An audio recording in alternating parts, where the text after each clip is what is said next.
Welcome back, trainers. So we're going to be taking a look at the power of Shadow Claw, Shadow Ball Gengar, going up against a Machamp with all fighting moves.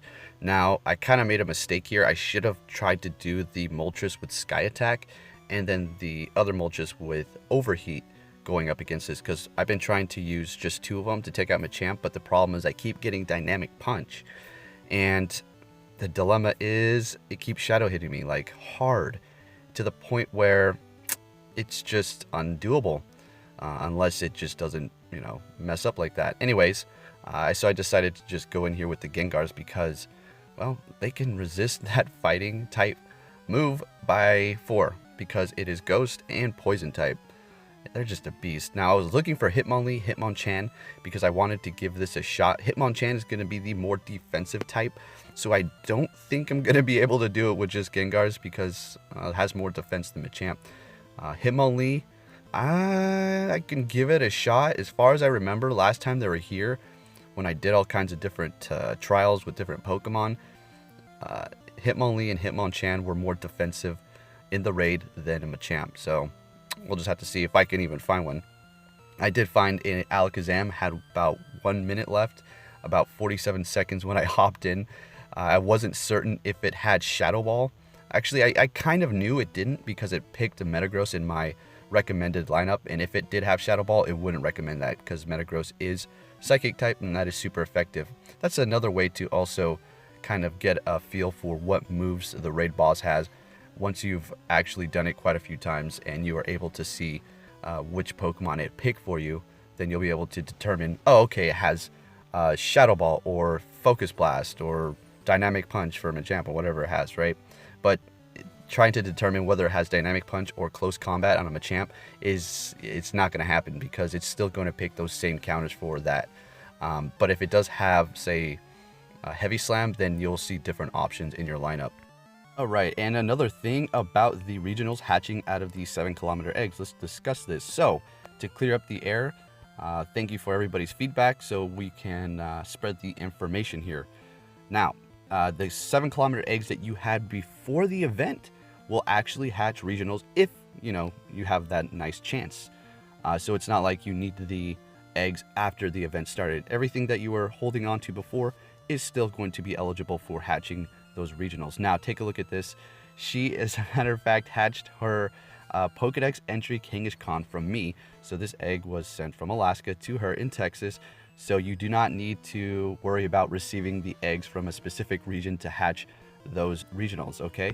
So, because we certainly do not have Kangaskhan here. Also, this one is another trainer who received an egg from me here in Alaska, and I sent it to him, and he lives also here in Alaska. And if you're wondering, well, okay, you're in North America, don't you see Tauros in Alaska? Absolutely not. Some of Canada sees Tauros, but Alaska has absolutely no regionals. And I said that in my last video that I think we're going to get a specific one in the future, and that's why I haven't really pursued that, or I'm not really worried about it. Anyway, so if you're curious about how it all was working, you can receive these regionals from anybody. Your neighbor who lives right next door to you, and you guys live in Fiji or whatever, you can get a Tauros from each other, okay? So just to let you know, that's pretty neat. I haven't hatched any personally. I did hatch 1 7-kilometer egg because I haven't been really moving around too much. I'm going to be later. So hopefully I can hatch a Kangaskhan. Personally, that's what I want. Outrage would be pretty cool to have on one. And what else do I want? To be honest, I wish we can hatch Heracross. That's really the only thing I want with a good IV. I actually have a decent one, so not too worried about it. But at the end of the day, these are still nice to hatch. So there you go for the originals coming out of 7-kilometer eggs. Okay, so let's talk about this battle. I would have went in here with all Gengars, but I just didn't know if it had Confusion. I could have done it like I made a video yesterday, Confusion and Future Sight. That's what the moveset would have been. But it has Psycho Cut, super easy. As you can see, Gengar can take those hits fairly decently. I just didn't want to risk it because did you see the timer when I went in? 47 seconds left. If there was some sort of shadow hit or it's just laggy or something like that, I could have relobbied and everything. I just didn't want to risk it, so I just threw in the Tyranitar at the end just to be safe. So if you go up against an Alakazam, now If you want to know if it has Shadow Ball, it's going to be picking Tyranitar's. And if it has Focus Blast, it's going to be picking maybe Alakazam, Mewtwo, Gengar, Espeon, Gardevoir, maybe things like that, okay? So, well, not Gardevoir. Depends. If you have Shadow Ball on your Gardevoir, it might, but it's never recommended it for me because mine has Dazzling Gleam. So you'll be able to determine off the moveset. Once you've played a few times and you start paying attention to that, you'll start to understand it. The recommended is based off of more of saving you potions and not trying to do as much damage as possible. It used to be really bad. I do believe they keep fixing it and updating it kind of because it didn't really recommend Mewtwo's before, and it's starting to do that more. Maybe they just, I don't know what they did, but anyway, so we're doing the work here. As you can tell, the one last Gengar would have been able to do it. They're putting in some massive damage like always.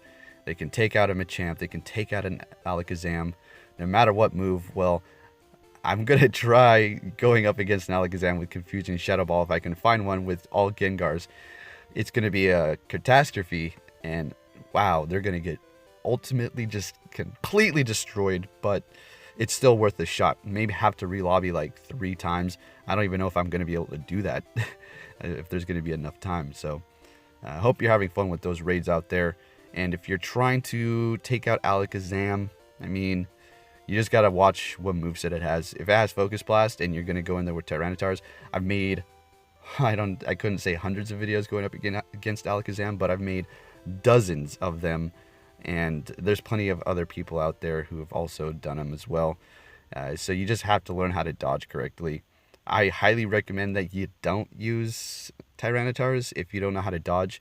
If you're the kind of person who just likes to swipe side to side to side to side, I mean, that can work for you, but it's not as efficient.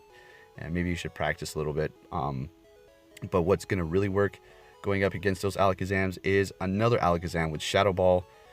If you have a Mewtwo with Shadow Ball, Gengars, obviously, you don't need Shadow Claw going up against it. You can have Hex or even Sucker Punch because those are both super effective against Moltres. Or, sorry, against Alakazam. I was saying that because I see Moltres on the screen. So, anyways, let's talk about this raid here. So, I was trying to do the 2 Moltres up against it. It just kept shadow hitting me, so I said, okay, forget it. Let's just try the Moltres and then go in there with the 3 legendary birds. Now, Articuno does have Hurricane, which would be very interesting to see how well it would perform up against a Machamp raid when it was basically maxed out. But that's a lot of investment for something that's not going to be used all too often. And just to try out a raid, nah, no thanks. There's going to be other things down the line.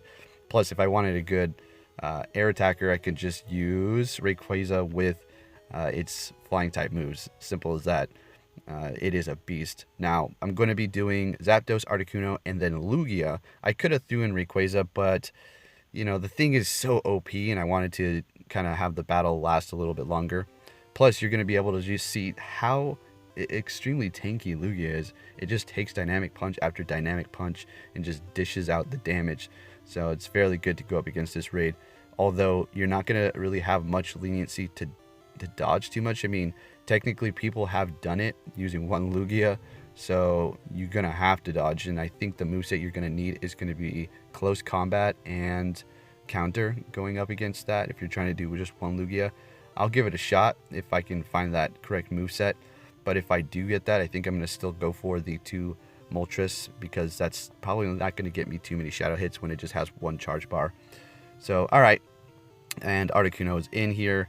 It's not doing much damage. I've done this before with the 3 legendary birds, and then followed up by Rayquaza after them, and it had dragon moves. I'm not interested in switching its moves over to flying type. I've done it before and went up against a Machamp, and it took it down, I'm pretty sure, like half health, a little bit more. So it's just a matter of how much you can dodge. So Lugia is going in here like a boss, always. So when PvP does come out, just remember that this is going to be in a lot of people's lineup. So think about counters for it. Dark types, rock types, thunder, and yeah, that's pretty much going to be it. Yeah, Lugia is just a monster. Look at it just go. And then that Machamp is putting out those dynamic punches, just spamming them. And speaking of spamming, wow, I did an Electabuzz raid, and I was using Groudon. I was trying to beat it without dodging, and it literally wouldn't stop using Thunder Punch. It was intense, and it took out my Groudon. I couldn't believe it. It was woo-wee. Anyways, thank you for watching, trainers. I actually had a pretty interesting video, but unfortunately I deleted it. Yeah, I don't know what in the heck I was thinking. It was me going up against a Moltres in partly cloudy weather, bringing it down so much. And then I was like, okay, I hope somebody shows up. Level 28 comes in there, and we almost beat it. And then two more level 20-something players jump in, and we take it out. It's pretty interesting. Anyways, with that said, trainers, thank you for watching. I'll be catching you all next time.